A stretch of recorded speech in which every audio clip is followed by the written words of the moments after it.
ayah dari Pak Fedi yaitu Pak Eka Cipta, tapi digelapkan secara pribadi oleh 3 orang oknum.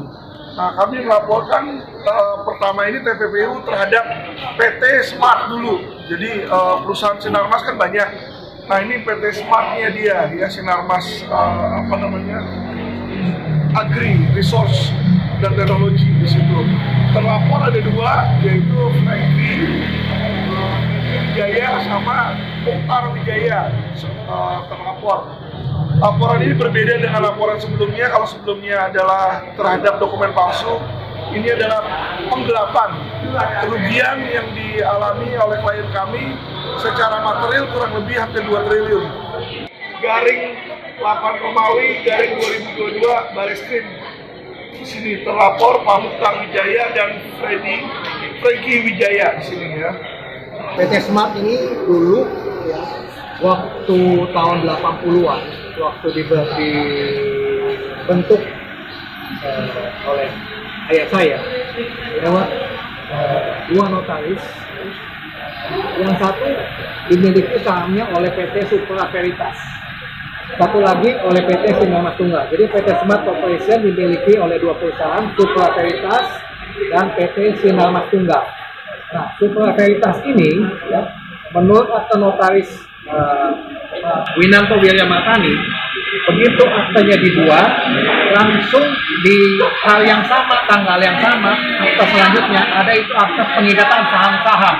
Jadi dari Mukhtar Wijaya kepada Eka Cipta Wijaya, Franky Wijaya kepada Eka Cipta Wijaya, itu ada semua akta-aktanya. Jadi 100% adalah milik dari Eka Cipta Wijaya. Demikian juga Sinarmas Tunggal, ya, aktanya dibuat ya, oleh notaris yang berbeda. Itu ada akta pengikatan saham-saham juga. Nah, disitulah ada unsur penggelapannya. Begitu ayah saya meninggal, apalagi ini semua sekarang PT-PT ini, PT Smart Corporation ini sudah dialokasikan ke luar negeri kepemilikannya, tapi pemiliknya tetap sama. Ya. PT Smart Corporation dimiliki oleh Golden Agri Resources, itu berbasis di British Virgin Islands. Golden Agri itu dimiliki oleh Flambeau. Nah, itu disitulah ada delik TPPU-nya. Hari ini ingin berbicara tentang satu lagi nih teman-teman ya, dugaan kriminal di Indonesia kelas kakap.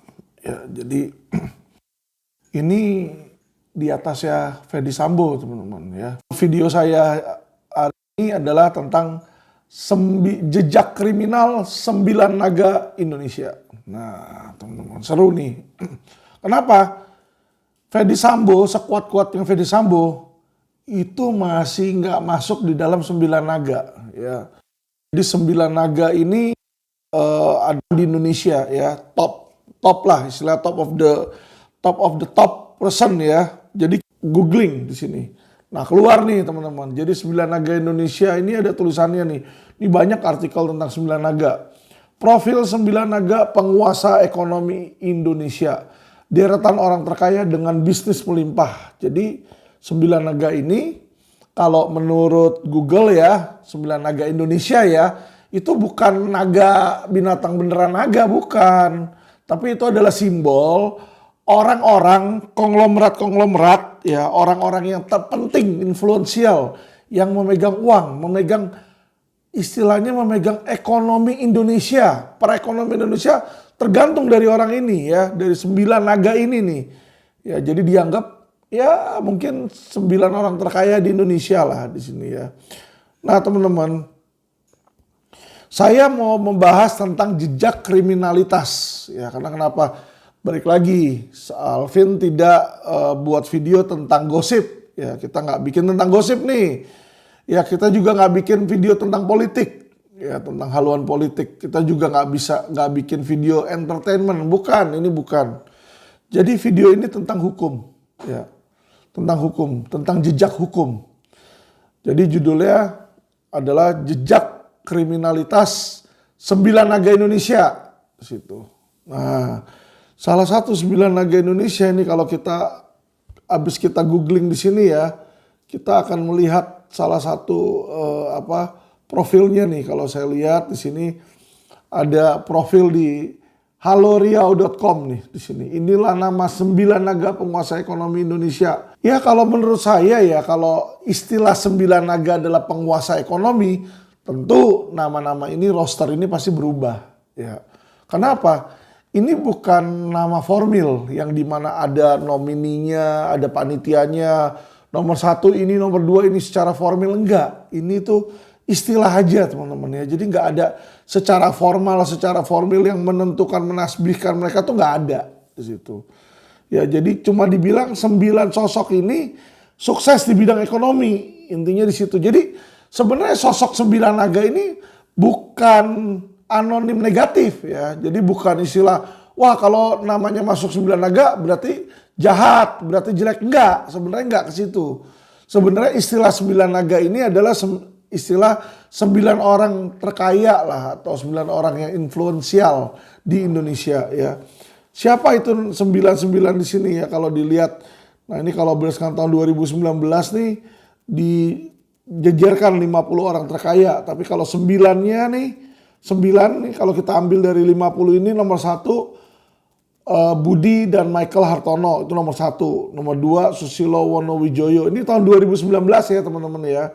Nomor 3 Eka Cipta Wijaya nih, nomor 3. Nomor 4 Sri Paka. Nomor 5 Antoni Salim. Kita tahu Antoni Salim ini anaknya yang punya BCA dulu ya. Nomor 6 Tahir. Nah Tahir yang dimaksud sini kemungkinan Dato Sri Tahir. Nomor 7 Khairul Tanjung. Di sini nomor 8 Bunyamin Setiawan di Pharmaceutical. Nomor 9 Jogi Hendra Atmaja ya. Ini kalau ini 50 orang terkaya di Indonesia nih ya, kalau menurut majalah. Ya tentu setiap majalah beda-beda. Nah saya mau sorotin salah satu nama dari 9 orang terkaya tadi nih versi 2019. Yaitu yang nomor 3 teman-teman, Eka Cipta Wijaya. Oke. Jadi kita ketahui Eka Cipta Wijaya ini adalah orang terkenal, pemilik dari grup Sinarmas ya. Jadi saya yakin mungkin 99% orang di Indonesia tahu apa itu Sinarmas ya. Karena Sinarmas itu punya bank, punya asuransi, punya properti, perusahaan properti, punya agricultural di sini ya. Jadi mereka ini punya banyak portofolio teman-teman ya, portofolio bisnis. Nah, tapi kita nggak mau membicarakan ekonomi di Sinarmas ya, ataupun bisnisnya Sinarmas. Tapi kita mau bicara tentang jejak kriminalitasnya ya. Ada apa di balik itu, lembaran-lembaran hitamnya. Ini yang saya mau bahas teman-teman. Jadi supaya teman-teman ini cerdas dan tahu ya. Sebenarnya tentang ini sudah ada liputannya di Gatra ya, berjudul Akte Palsu Bos Sinarmas ya. Akte Palsu Bos Sinarmas di sini. Ada gambar 2 orang di sini ya, Indra Wijaya dan Franky Usman Wijaya di sini. Oke teman-teman, biar supaya teman-teman tahu ya apa sih yang mereka lakukan, bagaimana sih mereka melakukan kriminalitas itu, pidana itu ya, dan bagaimana caranya selama ini mereka menutupi. Jadi gini teman-teman ya, dalam kali ini saya mau membongkar ya yang lebih wah dari Fedy Sambo. Jadi Fedy Sambo ini cuma sebagian unit dari mafia hukum. Jadi kalau kita bicara mafia hukum secara besar, ya mafia hukum itu adalah anak buahnya, masih anak buah dari ya gembongnya nih. Ya kami duga balik lagi video ini juga berisi opini-opini hukum ya, opini hukum. Yang dimana kami menduga ada oknum-oknum dari 9 naga ini. Jadi kita nggak bilang semuanya 9 naga jelek ya, nggak. Tapi ya di mana-mana ada oknum. Di kepolisian ada oknum, di kejaksaan ada oknum, di pengadilan ada oknum. Bahkan pengusaha juga ada oknum teman-teman. Jadi jangan salah nih ya. Jadi di dalam 9 naga ini pun juga ada oknum 9 naganya di situ. Ada oknumnya nih.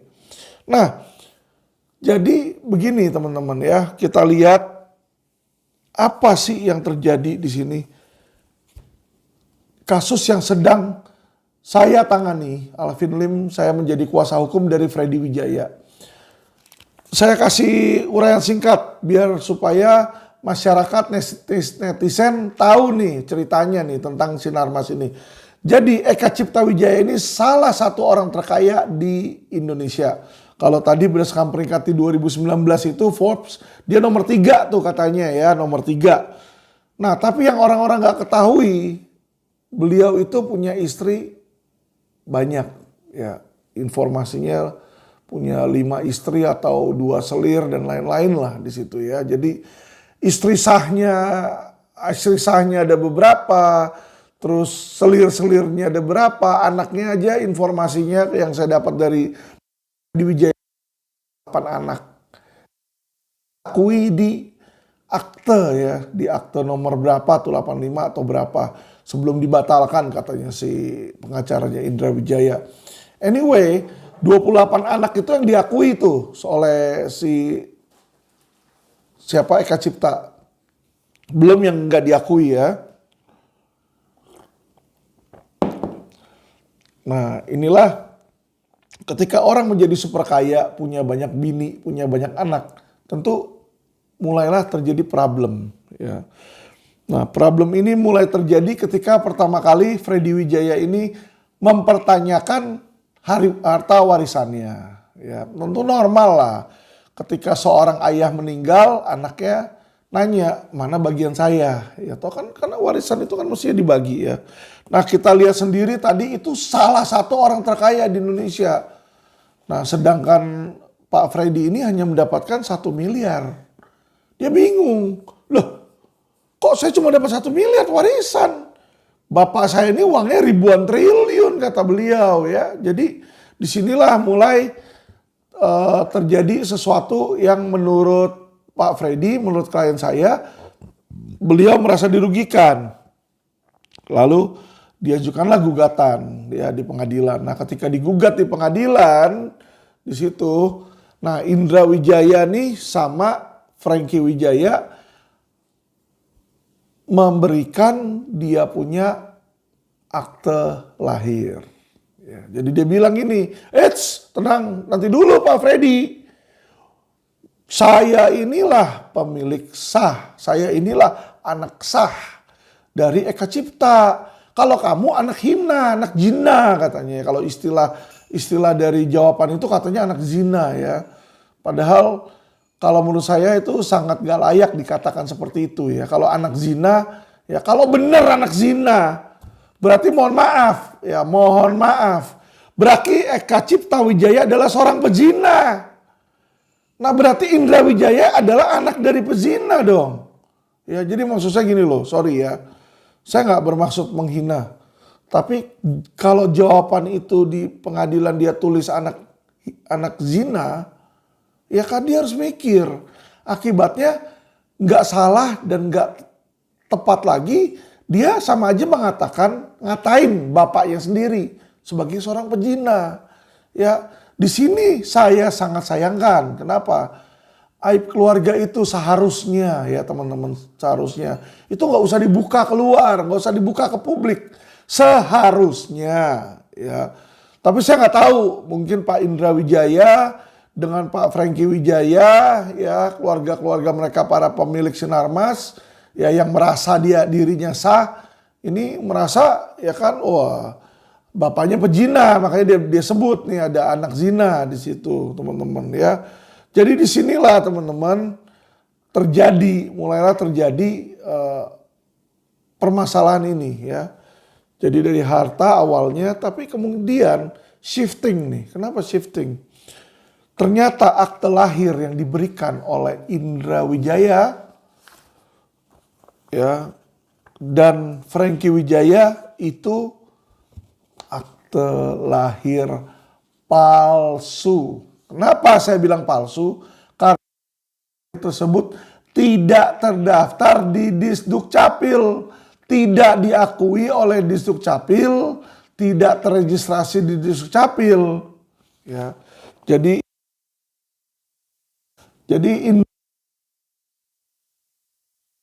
Penglian ya, Oi Penglian nih katanya namanya Penglian nih di sini. Jadi ini ada surat dari Disduk Capil Makassar dibilang bahwa atas nama Oe Peng Lian ini ya tidak terdaftar di Disdukcapil Makassar. Jadi atas nama Oe Peng Lian di sini ya. Jadi akte lahir yang mereka sampaikan di pengadilan tersebut nggak terdaftar. Ya, ini Oe Peng Lian ini adalah Indra Wijaya nih, ya, nggak terdaftar di Disdukcapil. Dan ini satu lagi ya atas nama Franky Wijaya atau nama Cinanya Jongnian ya. Jadi atas nama Oe Jongnian ini juga kalau teman-teman lihat ya ada tulisannya di bawah nih tidak ada dalam daftar registrasi. Ya. Jadi bisa dilihat nih ya. Jadi teman-teman ya hai masyarakat ya hai yang membaca, yang mendengar video saya, Alvin Lim, Quotient TV, LQ Indonesia Law Firm, kami tidak pernah mau menyiarkan hoax. Selalu ada bukti nih ya, selalu ada bukti surat, baik bukti surat, bukti saksi, bukti rekaman ya. Intinya setiap ya dalil-dalil, saya sebut ini dalil ya. Kenapa? Ini dugaan teman-teman ya. Jadi ada dugaan pemalsuan akte lahir ya, di mana Indra Wijaya dan Mokhtar Wijaya, saya ralat, Indra Wijaya dan Franky Usman Wijaya, dua itu ya diduga menggunakan akte lahir palsu di dalam memenangkan gugatan pengadilan. Ya. Jadi dugaan awal kami di sini nih, dugaan nih ya, adanya pidana menggunakan akte otentik palsu. Jadi kalau pasalnya itu pasal 263, pasal 264 dan pasal 266 ayat 2. Kalau ayat 1 itu untuk yang memalsukan, yang membuat surat palsunya, ayat 2-nya ini untuk yang menggunakan. Jadi ini digunakan nih. Ya, udah pasti di situ. Nah, teman-teman, inilah buktinya. Sudah saya tunjukkan bukti suratnya ya. Jadi jangan sampai ada pemikiran bahwa Alvin ini suka nyebarin hoax atau memprovokasi. Tidak. Tidak. Saya sebagai kuasa hukum berhak dan berwenang sesuai undang-undang menjelaskan posisi kasus dari klien saya. Itu sama aja kayak Kadif Humas menjelaskan misalnya posisi tentang apa yang terjadi dengan Ferdy Sambo. Dulu ketika pertama kali ditangkap kan dia bilang, Ferdy Sambo itu istrinya dilecehkan. Makanya tiba-tiba terjadi tembak-menembak. Ya dia ceritain ya kan. Ya walaupun belum ada final vonis, tapi ya mereka berhak. Kenapa? Itu mereka sedang menjalankan tugas ya, menginformasikan ke masyarakat ya, menjawab pertanyaan-pertanyaan yang ada. Dan video ini saya buat juga untuk apa? Untuk menjawab pertanyaan-pertanyaan yang ada dan untuk klarifikasi kepada para masyarakat dan netizen ya yang bertanya, ada apa tentang Sinarmas? Ada apa nih Alvin kok melawan 9 naga? Ya, salah satu dari 9 naga. Saya nggak melawan 9 naga ya 99 ya kagak ya. Yang saya lawan adalah oknumnya teman-teman. Oknum yang nggak benernya itu loh yang saya lawan. Ya kenapa? Karena mereka melawan hukum di sini. Nah, jadi lalu orang bertanya nih, lalu korelasinya apa Pak Alvin? Ya akte lahir palsu kan normal katanya. Katanya normal. Ya terus teman-teman tahu ketika digelar kemarin, ya, jadi dilakukan gelar perkara nih hari Kamis tanggal 15 hari Kamis itu kemarin dilakukan gelar perkara ya teman-teman tanggal 15 September 2022 di Mabes Polri lantai 10 digelar. Di situ hadirlah lawyer dari pihak Indra Wijaya dan Franky Wijaya. Ditanya oleh koordinatornya Wawan kalau nggak salah yang menanyakan. Kombes Wawan ditanya, kenapa kok palsu, kok bagaimana bisa palsu nih, digunakan, bener nggak digunakan? Alasannya, dia nggak tahu itu palsu katanya. Alasannya dikasih sama bapaknya oleh Pak Eka Cipta dikasih yang palsu katanya. Waduh,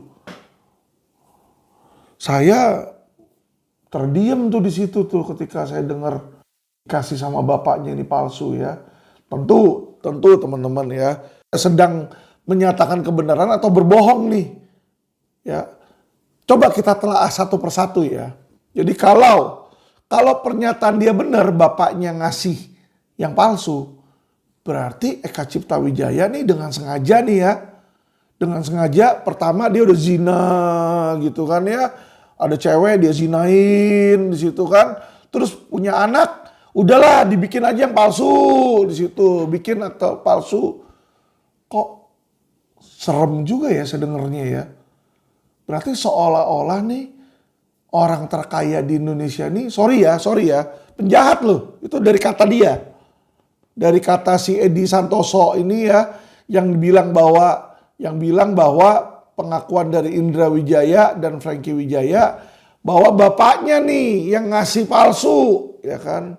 Sengaja ngasih palsu. Berarti bapaknya ini pemalsu. Pemalsu ini kan berarti penjahat ya. Ya toh, bikin uang palsu aja penjahat nggak boleh, bikin surat palsu apalagi nih. Surat pemerintah dia bikin, dia palsuin. Ya, jadi saya melihat kok kayak begitu ya, itu satu ya. Kok sekarang profil Eka Cipta yang baik jadi hancur nih. Terus kedua yang saya bingung, ya kan kok tega ya anaknya sendiri kalau benar ya. Sorry, 1000 maaf. Kalau saya punya orang tua saya misalnya ya, sekalipun misalnya ini drug dealer gitu ya, pengedar narkoba, nggak mungkin saya teriak-teriak di luar, teman, bapak gua tuh pengedar narkoba, kan nggak mungkin ya, gitu loh. Pasti kan kita kalau ditanya, bapak lu kerja apa? Bisnis apa? Kurang begitu tahu lah, jual beli, paling gitu. Kita kan pastilah berusaha nutup-nutupin yang namanya aib keluarga ya. Tapi ini saya bingung. Kok ada anak yang tega ya. Bilang bahwa bapaknya yang malsuin di situ. Itu satu teman-teman ya. Itu satu. Ini kita anggap benar dulu deh perkataan dia. Bahwa dia nggak tahu nih. Gitu. Nah. Terus apalagi kalau ternyata benar nih. Bapaknya memalsukan. Bapaknya pezina di situ ya. Ya, jadi kalau dilihat kok ini anak sebenarnya nyalainnya ke orang tua nih di sini ya. Oke lah. Kita jangan berpikiran buruk dulu terhadap Indra Wijaya sama Franky Wijaya deh. Anggap bener lah ya, kita anggap bener. Jadi kita anggap benar ceritanya, dia sebagai anak nggak tahu dikasih yang palsu. Pertanyaan saya nih secara hukum, anggap aja nih saya bukan lawyer deh, saya orang bego deh ya. Sekarang kalian sudah tahu, sekarang nih mereka udah tahu bahwa akte itu palsu. Masih boleh dipakai nggak aktenya? Pertanyaan saya nih. Boleh nggak kita memakai akte palsu? Kita udah tahu nih sekarang palsu. Harusnya nggak boleh dong. Wah, kita udah tahu palsu kok. Harusnya apa yang dilakukan? Bikin yang asli. Tetapi apa yang terjadi dengan yang sudah dibikin yang palsu-palsunya? Jadi akte lahir itu menurut pengakuan Edi Santoso, ya lawyer mereka nih, itu sudah dipergunakan untuk berbagai macam hal. Jadi 1 dipergunakan untuk bikin KTP, 2 dipergunakan untuk bikin paspor, 3 dipergunakan untuk bikin surat nikah, 4 dibikin surat anaknya. Jadi kan dia punya anak lagi nih, si Indra sama si Franky nih. Nah anaknya itu kan butuh akte lahir kan. Nah itu dipergunakan tuh semua macam itu. Dan yang terakhir adalah untuk surat-surat perusahaan. Ya dong, sekarang pemilik Sinarmas siapa? Indra Wijaya pemiliknya. Wah, harus ada dong dalam akte perusahaan nama Indra Wijaya. Iya ada dalam akte. Didaftarkan pakai KTP. KTP dan KK yang dasar akte lahirnya palsu. Otomatis semua surat-surat akte lahir palsu ini lah ilegal. Nggak bisa. Jadi dia bikin KTP pakai akte lahir palsu. Berarti KTP-nya ini juga ilegal nih. Wajib dan harus dibatalkan. Pasportnya juga begitu. Kartu keluarganya juga begitu. Ya, surat nikah dengan istrinya juga begitu. Surat nikah dengan anaknya, surat lahir anaknya pun juga harus dibatalkan. Lalu yang lebih penting lagi nih, ya. Kalau begitu, siapakah Indra Wijaya dan Franky Wijaya secara hukum di Indonesia? Kalau mereka tidak punya akte lahir, berarti secara hukum de jure, ya. Jadi hukum itu ada de jure, ada de facto. Ya, de jure ini secara hukum. Secara hukum positif, setiap warga negara itu wajib punya akte lahir kewarganegaraan. Kalau dia nggak punya akte lahir, kita pertanyakan siapa dia, legalitasnya gimana. Bisa aja, mohon maaf ya, Indra Wijaya sama Franky Wijaya ini orang asing, warga negara asing. Ya. Jadi ternyata akte lahirnya bukan di Indonesia, lahirnya di Cina misalnya. Berarti kan dia warga negara Cina. Karena kenapa? Legalitasnya dipertanyakan teman-teman. Benar. Jika dan apabila pernyataannya tidak benar, pernyataannya si Indra Wijaya, berarti kan dia sudah tahu. Dia sudah tahu ini palsu. Dan apa yang ada? Pasti ada akte lahir aslinya. Yang kami duga kemungkinan seperti itu. Karena kenapa? Karena saudaranya yang satu lagi yaitu Mokhtar Wijaya ya, yang bernama ya. Jadi kalau menurut logika saya orang yang bodoh lah anggap aja lah di situ. Nggak sepintar para pendiri Sinarmas. Bapak mereka orang kaya, konglomerat. Bisa bikin yang asli. Bisa bikin akte lahir asli. Ngapain bikin akte lahir palsu? Ini yang jadi pertanyaan loh. Bikin palsu tuh lebih mahal daripada bikin asli loh. Ya, bikin asli kan cuma uang rokok doang. Bikin palsu kan lebih bahaya itu. Belum resikonya sebagai orang kaya dia. Saya yakin, ya kalau keyakinan saya nih, opini saya, nggak mungkin Eka Cipta dia pilih kasih anaknya. Oh anaknya Indra, Indra, udah lu gua kasih yang palsu aja. Nih akte lahir palsu. Mokhtar, halo Mokhtar. Mokhtar, lu gua kasih yang asli nih akte lahir lu. Franky, udah Franky ya lu yang palsu lagi aja deh. Aneh ini nggak masuk logika. Ya. Jadi kalau dugaan saya, bahwa mereka ini berbohong kalau bilang dikasih sama Eka Cipta palsu. Eka Cipta nggak mungkin ngasih yang palsu. Kenapa dia bikin seperti ini, ya kan? Dia bikin kalau menurut saya adalah untuk dipakai di pengadilan itu biar menang. Karena informasinya ternyata nih si Eka Cipta itu bikin surat nikah lebih dulu terhadap mamanya Jimmy. Jadi istri keduanya. Jadi istri pertamanya belum ada surat nikah, dia bikin dulu surat nikah kepada istri yang kedua, mamanya Jimmy. Ini informasi yang saya dapatkan dari Bapak Freddy Wijaya, klien saya ya. Jadi dia ada dulu akte lahir, akte nikah, sehingga apa? Sehingga karena ini ada yang ini nggak ada akte nikah, ketika nggak ada akte nikah, lahirlah anak, maka anak itu akan ditulis di luar nikah atau tidak ada nama bapaknya. Nah dibikinlah yang palsu supaya ada keluar nama bapaknya. Ketika nama bapaknya keluar kan dia aman. Ya untuk dipergunakan di situ. Nah ini dugaan kuat saya di sini teman-teman. Ya.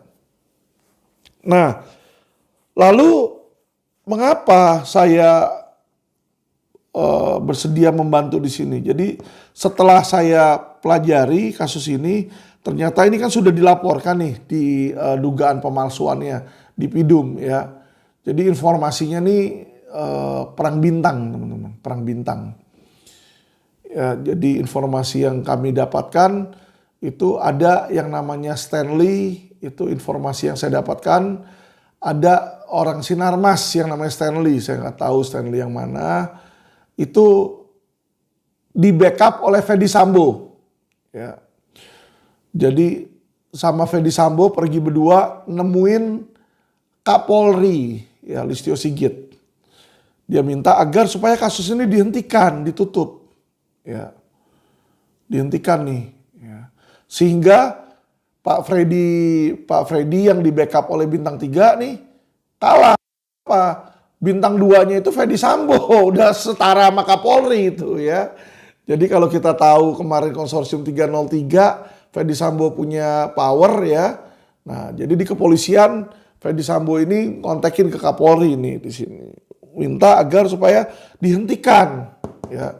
Tapi saya kawal kemarin di gelar perkara dan saya bilang, ini unsurnya sudah ada.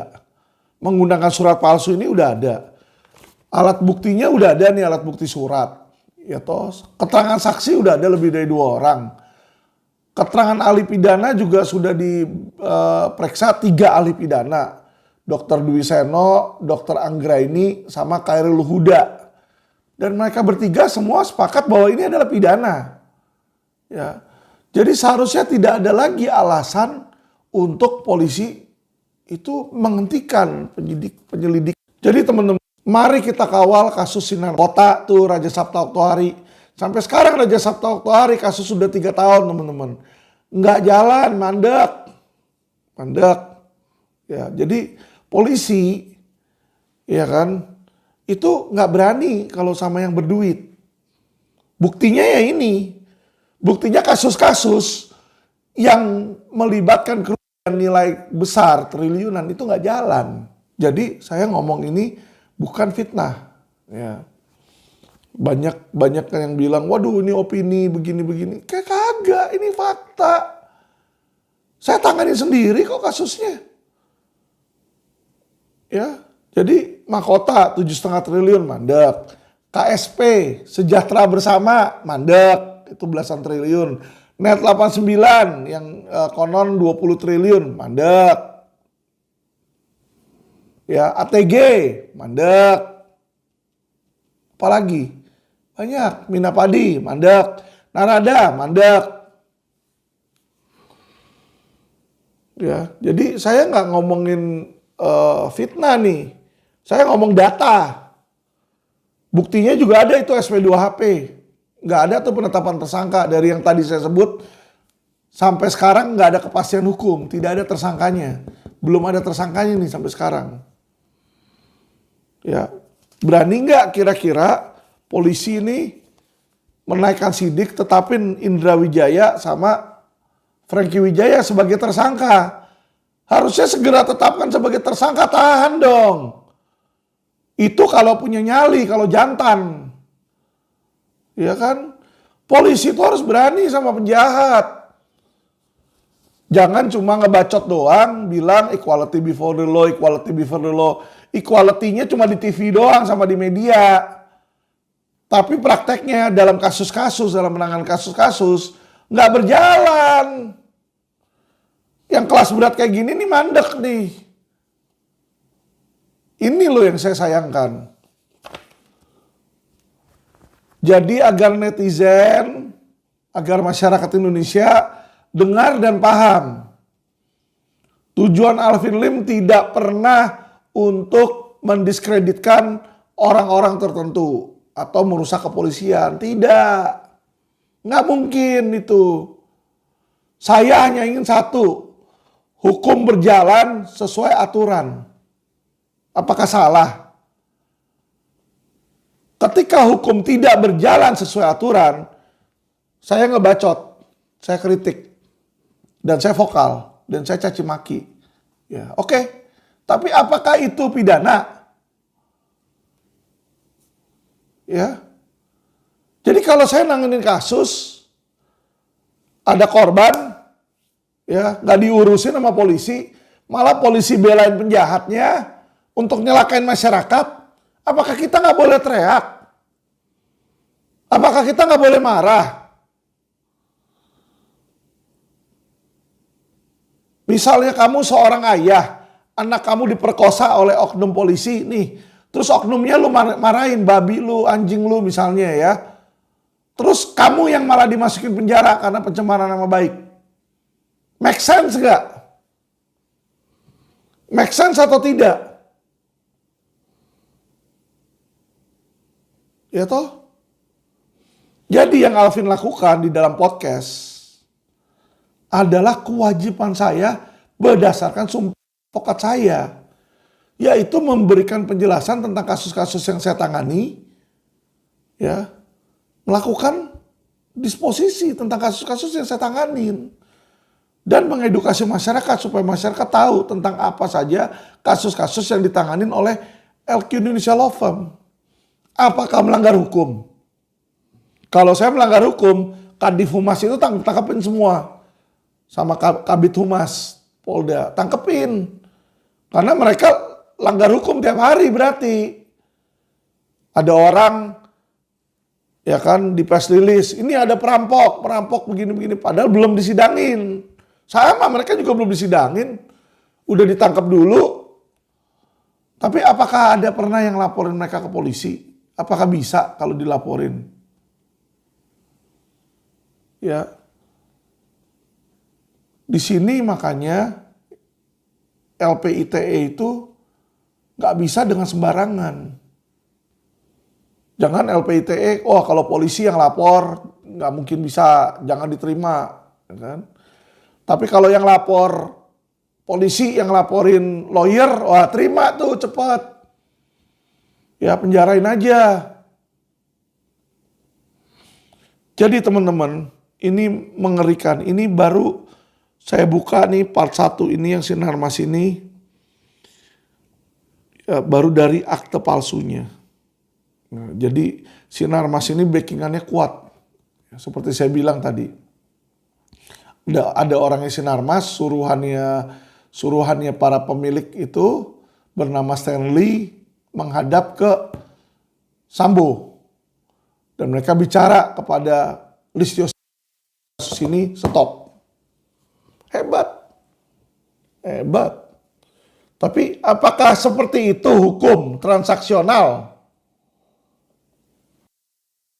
Alamat saya dipakai. Saya nggak tahu. Nggak peduli. Divonis 4 tahun 6 bulan. Lah yang ini nggak jalan nih. Kok aneh ya gitu, timpang. Kok timpang? Saya bingung. Saya waktu itu yang kasus dugaan pemalsuan KTP tersebut. Sama nih kan tentang KTP nih. Kalau ini kan akte lahir, ini KTP. Ya, jadi sama-sama di Dukcapil. Saya sama sekali nggak pernah diperiksa, langsung ditangkap, ditahan, dijadikan tersangka. Hebat kan? Ya, jadi dalam ketika nanganin proses hukum saya, langsung saya dijadikan tersangka, ditahan. Nggak pernah diperiksa sebelumnya. Beda. Yang ini diperiksa, alasan, gue nggak tahu bapak yang ini. Berarti bapak lu pemalsu dong. Pemalsu dan pezina dong. Kan lucu kalau kayak begitu. Kok bapak yang sendiri dikatain sih sama anaknya? Saya heran. Apakah ada anak yang tahu diri lakukan hal seperti itu? Jadi teman-teman, banyak oknum-oknum 9 naga ini yang juga banci. Jadi bukan hanya jenderal aja banci. Ya, bukan hanya oknum jenderal Polri aja yang banci. Oknum 9 naga juga ada yang banci, nggak berani. Kalau dia melakukan kejahatan nggak berani ngakuin, dia bilang bapaknya yang lakukan, dia nggak tahu. Menyedihkan. Jadi negara ini negara Indonesia ini teman-teman, ya kan. Ya kasarnya ngomong sudah banyak yang kehilangan kejantanannya. Sedih sebenarnya saya. Oke teman-teman, intinya Alvin Lim ya kan nggak mau terlalu banyak caci maki. Bukan karena saya takut, Bukan, saya sudah bilang, saya masuk penjara saya nggak takut. Nggak takut sama sekali. Tapi memang tujuan saya bikin video ini adalah supaya ada perbaikan. Ya, cuma rasa-rasanya yang saya lihat bukannya perbaikan, malah orang lebih gimana ya, lebih memperhatikan dan lebih memfokus ke kata-kata saya caci maki, ya. Bukan kepada materi dan bukti yang saya berikan. Ini yang saya sangat sayangkan. Ya, jadi saya akan coba kurangin untuk mencaci maki. Cuma yang namanya caci maki itu adalah sesuatu tindakan spontanius dan emosional dari seseorang yang secara normal lah. Apalagi ya masyarakat sekalian tahu, saya informasikan bahwa saya ini sakit parah. Saya ini hipertensi emergency, jadi tensi saya nih hampir selalu di atas 200 ya tensi. Terus jantung saya pun juga saya udah terkena gagal jantung teman-teman, CHF ya, chronic heart failure. Jadi kalau saya ketika rumah sakit, dokter selalu bilang saya ini mayat hidup. Jadi ketika saya disidangkan, ditanya, Alvin Lim kamu sehat atau sakit? Saya jawab saya sakit, saya nggak berbohong sebenarnya. Karena memang saya sakit. Penyakit saya adalah penyakit internal, bukan penyakit eksternal. Kalau eksternal itu dari luar kelihatan. Misalnya matanya bengkak, bonyok. Itu kelihatan eksternal dari luar. Tapi penyakit saya penyakit internal. Ya dokternya pun makanya namanya internis. Dokter penyakit dalam. Situ ginjal saya pun juga ada sisa 20% teman-teman. Saya nggak tahu berapa lama waktu saya, tapi ya saya mau pergunakan sisa hidup saya ini untuk berbakti bagi bangsa sama negara. Itu aja. Karena saya udah nggak mau pusingin terlalu gimana tentang material ya, tentang hal-hal duniawi. Ya, bagaimana nih kita bisa membantu Indonesia. Itu aja sih yang saya pengen ya. Jadi teman-teman netizen sekalian, kita lihatlah bagaimana nih Kapolri ini ya pasca Ferdy Sambo ya. Jadi kalau dulu ada BC sama AD ya kan, BC before Century, AD after dimension di situ ya, sebelum dan setelah. Nah kita lihat nih sekarang setelah Ferdy Sambo nih, AFS after Ferdy Sambo ya kan. Apakah Polri berubah? Apakah Polri berani melawan 9 naga menegakkan hukum? Ya. Apakah pemerintah ada di atas 9 naga? Ataukah pemerintah ya dan oknum-oknum aparat penegak hukumnya menjadi anjing-anjing peliharaan dari 9 naga? Ya. Saya sebut oknum ya. Jadi gini loh, kadang-kadang orang lucu, mau cari-cari di video saya nih, mana nih kekurangannya, disebut gak nih oknum, sebut gak dugaan. Dari awal saya udah bilang, video ini menceritakan tentang oknum. Ya tapi tetap aja orang tuh maunya cari-cari kesalahan, bukan melihat substansi dari penyampaian videonya. Tapi mereka mencari kelemahan, untuk apa? Menjerat. Lucu di situ. Ya, sebenarnya lucu sekali teman-teman. Tapi ya sudah, biarkanlah. Ya, nah pemalsuan akte lahir ini barulah tahap 1 dari lembaran kejahatan atau catatan kelam dari Indra Wijaya sama Franky Wijaya. Jadi minggu depan teman-teman, saya akan mendampingi Bapak Freddy Wijaya membuat laporan polisi ya dugaan penggunaan surat palsu lagi, tapi terhadap istri dan anak-anaknya mereka. Jadi terhadap istrinya si Indra Wijaya, Franky Wijaya beserta anak-anaknya. Kenapa? Karena mereka turut menggunakan akte palsu tersebut di dalam surat-surat kependudukan mereka. Ya, akan mulai kami pidanakan.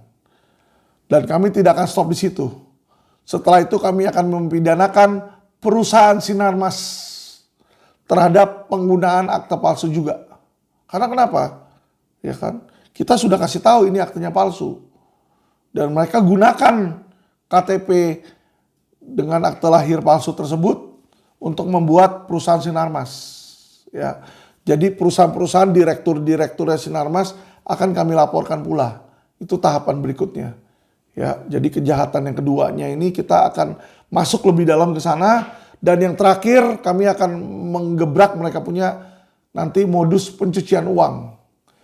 Jadi Sinarmas ini bisa besar, dugaan yang kami kantongin adalah mereka punya skema-skema untuk menghindari pajak, ya, tax evasion, juga pencucian uang, money laundering di sini, ya, di mana saya sudah berkomitmen dengan Pak Freddy membantu agar supaya perusahaan Sinarmas ini bisa taat hukum.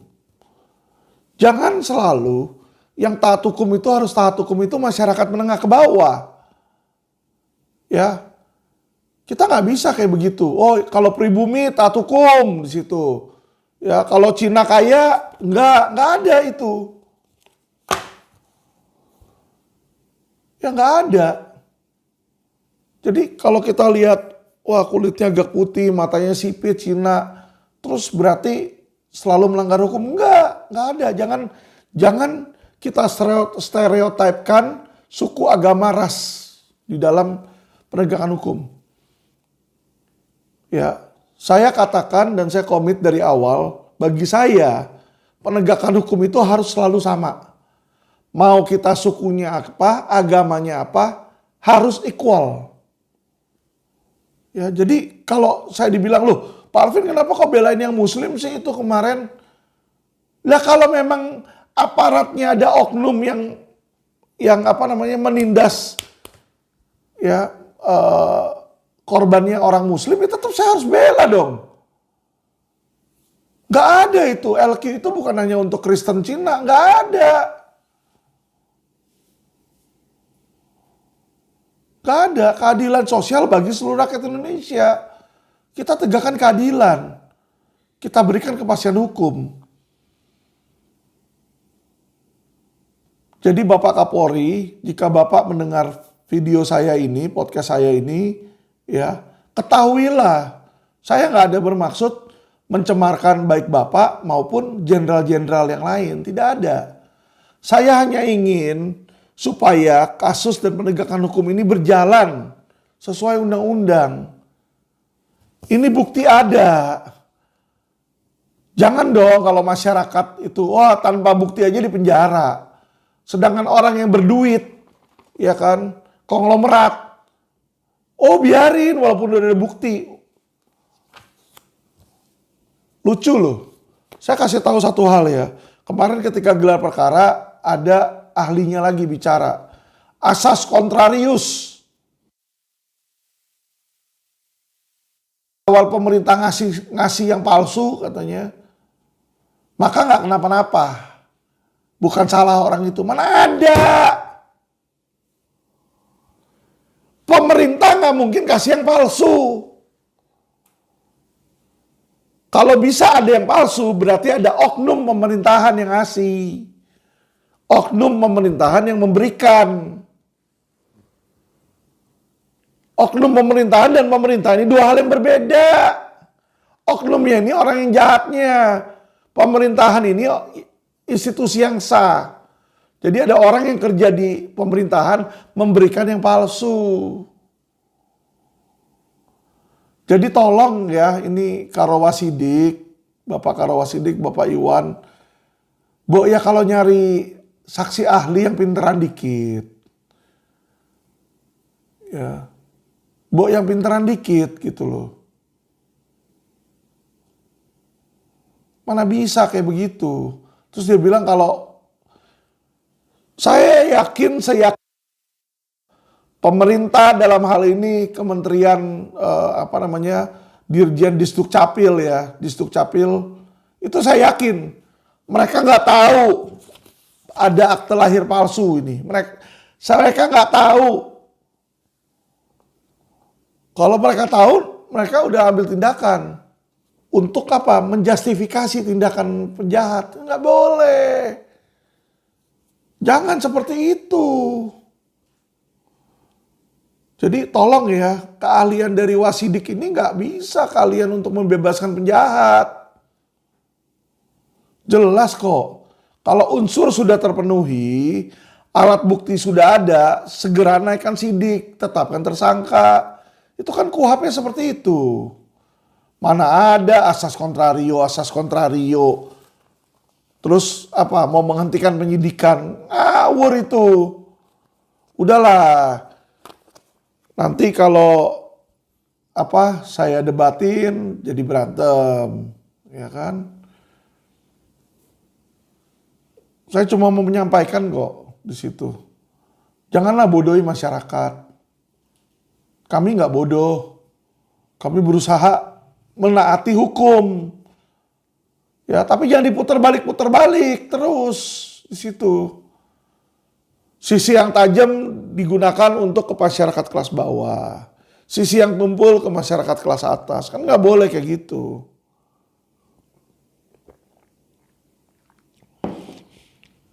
Saya ingin kepolisian itu bisa dihargai oleh masyarakat Indonesia. Untuk supaya bisa dihargai, pemimpinan Polri itu wajib menjalankan undang-undang dan aturan sesuai dengan koridor hukum yang berlaku. Dan punya kejantanan, jangan takut sama penjahat. Kalau ada penjahat, tebas aja. Jangan dong malah orang yang mengkritik justru malah ditusuk balik. Justru itulah mereka yang sayang kepada kepolisian. Jadi tujuan video ini selain untuk mencerdaskan masyarakat adalah pesan kepada kepolisian. Ya, untuk apa? Segera jalankan tugas kalian, Bapak Kapolri. Jadi kalau ditemuin lagi sama Stanley itu, ya tolong ditolak Bapak Kapolri. Ya. Tolong ditolak. Jadilah netral. Ini bukti sudah cukup kuat. Bukti sudah cukup kuat, kejahatan sudah terjadi. Segera ditindak Bapak Kapolri. Ditahan. Ya. Oke, teman-teman, kepada seluruh netizen, masyarakat Indonesia, saudara-saudara yang saya kasihi, saya berharap video ini bisa berguna bagi teman-teman sekalian, bagi masyarakat Indonesia, ya, mencerdaskan secara hukum, dan supaya teman-teman tahu bahwa Indonesia tidak sedang baik-baik saja. Ya, baik dalam pemerintahan, dalam aparat penegak hukum ada yang namanya oknum. Dan yang paling parah adalah oknum aparat ini, ya kan, mereka menjadi suruhan dari oknum 9 naga. Jadi 9 naga itu ada. Ya. Figur-figur 9 orang terkaya di Indonesia ini ada. Jadi ada yang menguasai di bidang properti ada, di perbankan ada, ya, agrikultural ada di situ. Di mana orang-orang terkaya inilah yang mengontrol perekonomian Indonesia. Nah, itulah yang dinamakan 9 naga. Ya, ada yang baik dari 9 naga ini, ada juga yang buruk. Nah, yang buruk inilah yang memperbudak, ya, aparat penegak hukum kita, oknum. Oknum itu diperbudak oleh oknum dari 9 naga. Sehingga adanya uang dan adanya kekuasaan klopslah di situ menindas masyarakat. Nah, ini yang kita nggak mau. Ini yang kita harus tolak. Alvin Lim hadir untuk masyarakat. Kenapa saya bilang seperti ini? Ya kan? Supaya mereka stop berhenti untuk menindas masyarakat. Sebenarnya kalau mau saya simpel kok. Saya bisa aja nyebrang, saya jadi lawyernya dari perusahaan-perusahaan 9 naga itu. Gampang. Tapi saya nggak mau itu. Saya lebih memilih berada di public defender. Ya, membela masyarakat, teman-teman. Oke, teman-teman. Makasih yang belum subscribe, silakan subscribe. Tolong bantu perjuangan kami dengan cara ya mereferensikan channel ini kepada teman-teman dan saudara-saudara kalian, sehingga yang mensubscribe makin banyak, yang tahu makin banyak, sehingga people power kita adalah media, teman-teman ya. Sehingga dengan banyaknya media ini, kejahatan nanti makin sulit untuk mereka bergerak. Oke, salam cerdas hukum.